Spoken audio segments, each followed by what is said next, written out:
Muling naghatid ng tulong pagkain ng Project Tabang sa mga pamilya sa Maguindanao del Norte at Maguindanao del Sur na apektado ng baha. Ang Partners in Peace and Progress story mula kay Jen Garcia. Tuloy sa paghahatid ng tulong ang Bangsamoro Government sa pamamagitan ng Project Tabang sa mga residenteng apektado ng baha sa Maguindanao del Norte at Maguindanao del Sur. 2,500 na sako ng tig 25 kilos ng bigas at 1,000 packs ng assorted grocery items ang inihatid sa flood-affected families sa Dato Angal Mitimbang, Talayan at Sharif Saidona Mustafa sa Maguindanao del Sur.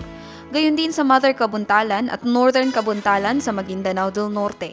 Ang Project Tabang ay ang flagship humanitarian initiative sa Bangsamoro Region kung saan tulong-tulong ang community leaders, local government units at tabang team sa pagtiyak na mabilis na maihahatid ang tulong sa mga nangangailangan.